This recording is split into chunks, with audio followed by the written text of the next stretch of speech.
Jadi kalau suami istri bekerja, kemudian mereka itu bangun rumah misalkan ya patungan, kemudian beli mobil patungan, pokoknya undang-undang patungan misalkan itu.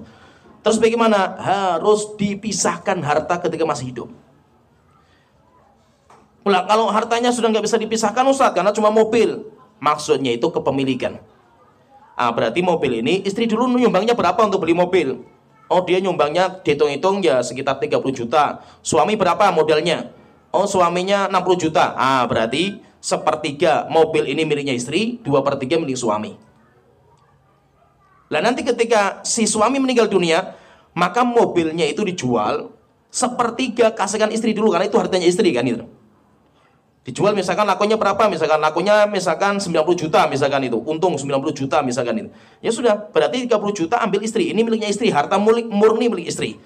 Terus 2/3 berarti 60 juta itu baru nanti diwaris. Istri nanti dapat lagi gitu. Ya paham ya? Maka itu apa? Orang itu kalau hidup itu harta itu harus jelas kepemilikannya. Jangan gantung dan jangan bercampur.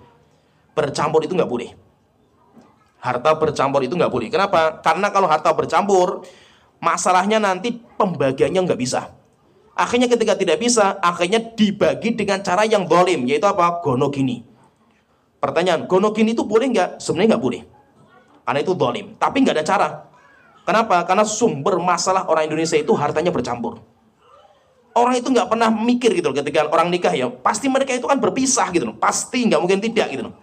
Bisa berpisah ketika masih hidup, cerai, atau pisah ketika mati. Itu sudah pasti, nggak mungkin tidak kan gitu. Tapi terkadang apa? Saya pengen selama-lamanya gitu, itu bersama gitu. Sampai kapan selama-lamanya kan gitu. Mesti akan berpisah kan gitu. Jangan sampai apa? Ketika gabung seperti itu, pisah masih hidup, akhirnya gontok-gontokan. Itu seringnya seperti itu.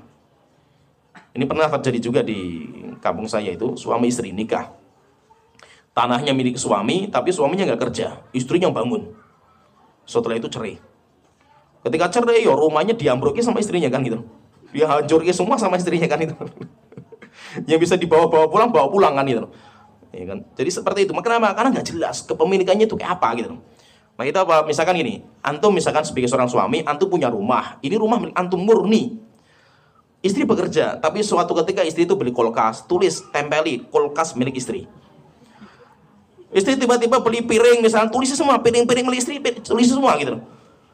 Beli lemari, tulis semua. Kenapa? Nanti ketika suami meninggal, ini barang-barang itu ambil semua sama istri. Silakan diambil semua. Sisanya itu harta murni miliknya si mayit. Dan itu yang nanti akan diwaris. Ya, jadi itu harus masa itu ya. Memang orang Indonesia itu paling berat itu memisah-misah harta itu. Hah? Lah, dia punya harta nggak? Kalau nggak ada hartanya nggak bisa diwaris, mau diwaris apanya? Kan yang bisa diwaris itu kalau hartanya dimiliki sama si mayit. Kalau qadarullah suami itu nggak punya apa-apa, kelunang-kelunung nggak punya apa-apa misalkan itu, ya sudah berarti nggak ada warisan kan? Nggak ada warisan sama sekali kan itu.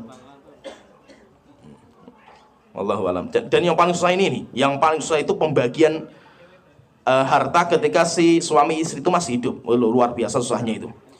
Saya pernah ngomong kayak gini ya, masa itu ceramah kayak gini ya ke bapak-bapak. Tiba-tiba bapaknya pulang, dudukan istrinya tuh, kita harus bagi-bagi sekarang itu. Statusnya, wah kayak ngamuk istrinya, kamu mau nikah lagi ya itu.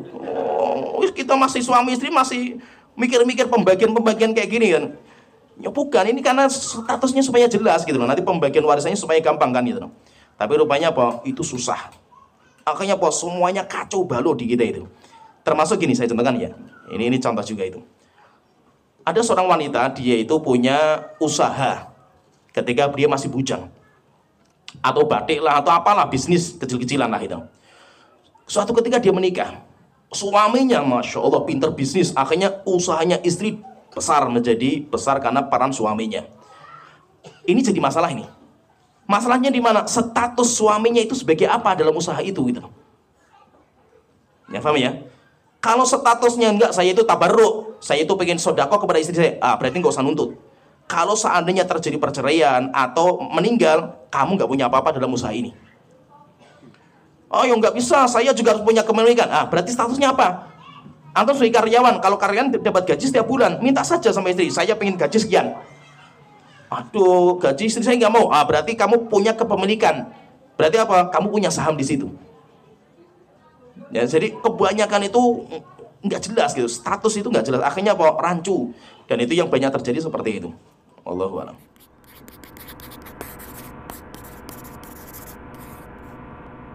Donasi dakwah multimedia Nida Salam. Berikan donasi terbaik Anda untuk dakwah dan pendidikan Islam.